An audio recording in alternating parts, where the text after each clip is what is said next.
Good morning বন্ধুরা, কেমন আছো তোমরা? আশা করছি সবাই অনেক ভালো আছো। আমি অনেক ভালো আছি। আবারও একটা ভিডিও নিয়ে আসলাম অনেক দিন পর। এখনও বৃষ্টি পড়ছে টানা, আমাদের এদিকে 6-7 দিন থেকে বৃষ্টি হচ্ছে।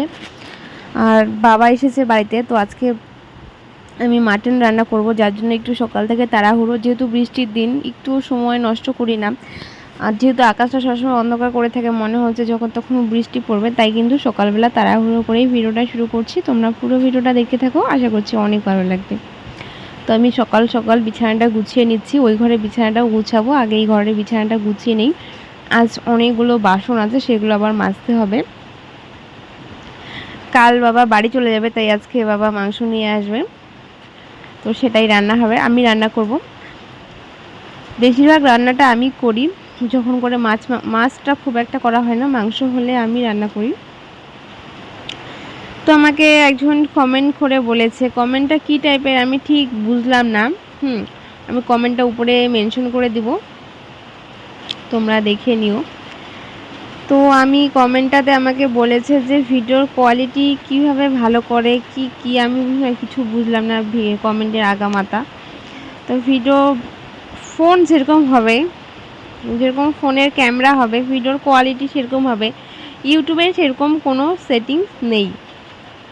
যদি তোমার ফোনের ক্যামেরাটা খারাপ হয়, মানে অনেক ক্যামেরা আছে একটু কোয়ালিটি খারাপ ক্যামেরার, সেটা যদি হয়, তো সেই ক্যামেরা থেকে মানে ফোন থেকে যদি তুমি ভিডিও করো, তাহলে তো সেই ভিডিওটার কোয়ালিটিটা খারাপই হবে। সে তুমি ইউটিউবে যত সেটিংসই অন করো না কেন, যদিও বা ইউটিউবে সেরকম কোনো সেটিংস নেই, তো মেন ফোকাস করতে হবে ক্যামেরার দিকে। ক্যামেরা যেরকম হবে ভিডিওর কোয়ালিটি কিন্তু সেরকমই হবে। তো ইউটিউবে সেরকম কিন্তু কোনো সেটিংস নেই যে ভিডিওর কোয়ালিটি ভালো করার জন্য। ইউটিউবে হ্যাঁ অন্যান্য অনেক সেটিংস আছে, তবে ক্যামেরার ভিডিওর কোয়ালিটির জন্য আমার জানা নেই, বা আমি জানি যতটুকু বলছি নিজের থেকে, যে সেরকম কোনো সেটিংস নেই।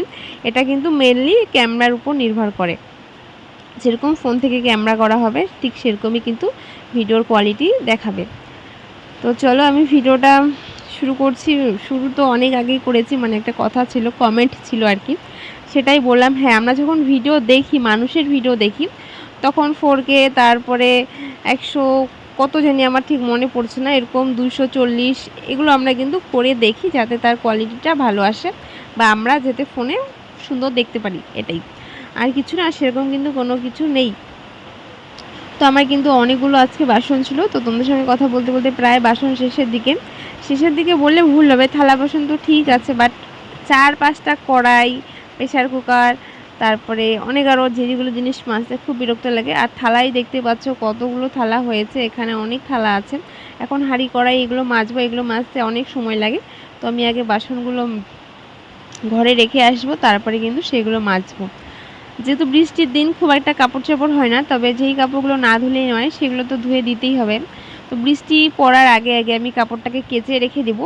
আর যেহেতু ঝিরিঝিরি বৃষ্টি পড়ছে, বৃষ্টির মধ্যেই কাজ করছি, এর মধ্যে 2-3 বার জামা কাপড় পাল্টানো হয়ে গিয়েছে।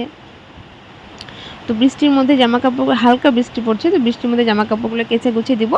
যখন রোদ্রু তো মনে হয় না উঠবে, যখন আকাশটা একটু পরিষ্কার হবে তখন কাপড়গুলো মেলে দেবো।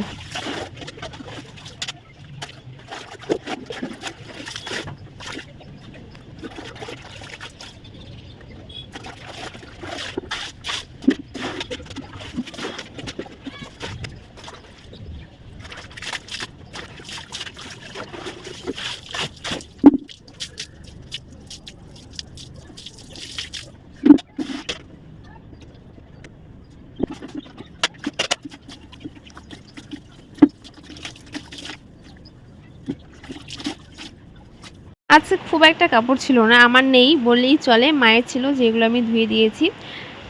তো মুখ টুক ধুয়ে চলে যাব সকাল সকাল, বৃষ্টির মধ্যে সমস্ত কাজকর্ম করা কমপ্লিট। এদিকে দেখো বাবা যাচ্ছে বাঁধে, মানে যেহেতু বাবা কালকে চলে যাবে, একটু আড্ডা মারবে, বাঁধে যাচ্ছিলো। বৃষ্টি পড়ছিল, তবুও বাবা কিন্তু ছাতা নিয়েই যাচ্ছিলো।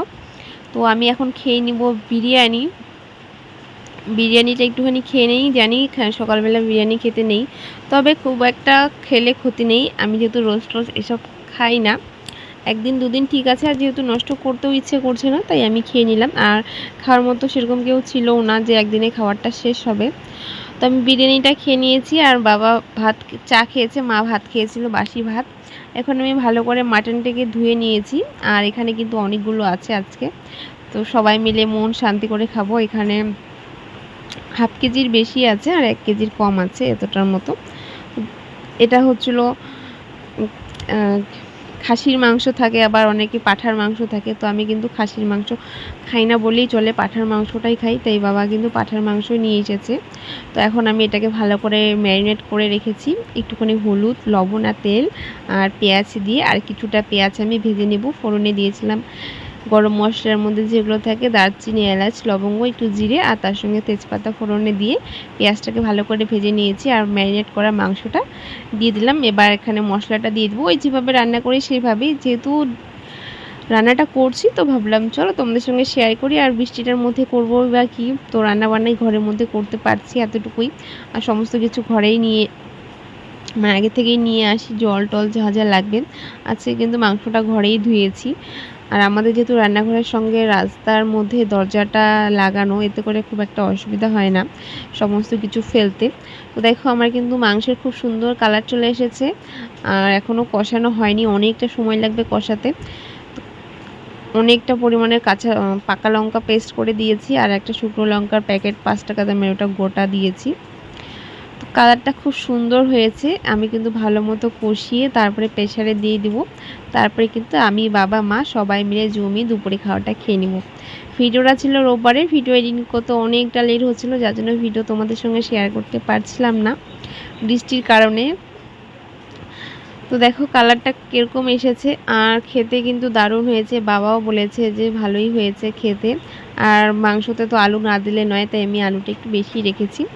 তাই এটা তার পরের দিনের ভিডিও। তারপরে আমরা দুপুরে খাওয়া দাওয়া করে সেরকম কিছু ছিল না। তারপরের দিন দেখো বাবা রান্না করছে সয়াবিন। বাবা বললো যে মাংসের মতো করে সয়াবিন রান্না করবে, তো আমি সমস্ত কিছু রেডি করে দিয়েছিলাম, বাবাই তো রান্না করছে। তো যেহেতু বাবা রান্না বান্না টুকটাক পারে, ভালোই পারে, তবে সমস্ত কিছু রেডি করে দিতে হয়। তারপরে রান্নাঘরের অবস্থা 12টা বেজে যায় রান্নার পর, যার জন্য সঙ্গে সঙ্গে থাকতে হয়। আজ কোথায় কী আছে সেগুলো খুঁজে পায় না, একটার পর একটা জিনিস চাবে আর সেগুলো দিতে হয়, মাঝে মাঝে বিরক্তও লাগে। তো আমি সমস্ত কিছু রেডি করে দিয়েছি আর বাবা রান্নাটা করলো। বাবা রান্না কমপ্লিট, বাবা গিয়েছে স্নানের পর খাবে, তাই আমাকে বললো প্লেটে করে একটুখানি টেস্ট করতে যে কীরকম হয়েছে, স্বাদটা অনুভব করব। এটা স্বাভাবিক, একটা কিছু রান্না করলে আমাকেই দেয় প্রথমত, আমি খেয়ে বলি কীরকম হয়েছে। তো দেখো আমি এখন নিচ্ছি। তো আমি বেশি একটা নিব না, অল্পটুকুই নিব, যেহেতু ভাত দিয়ে খেতে হবে, এটা আমাদেরকে আজকে সারাদিন খেতে হবে, তাই একটা বেশি নিলাম না। যতটুকু আমার পেটে ধরবে আমি ততটুকুই খাবো। তো আমি নিয়ে নিয়েছি, এখন আমি এটুকু টেস্ট করব। আর যেহেতু খাওয়ার পর আমি এডিটিং করছি, ভয়েস দিচ্ছি, তো খেতে কিন্তু দারুণ হয়েছে, যেহেতু বাবা রান্না করেছে। তো চলো আজকের মতো ভিডিওটা এখানে শেষ করছি। সবাইকে টাটা।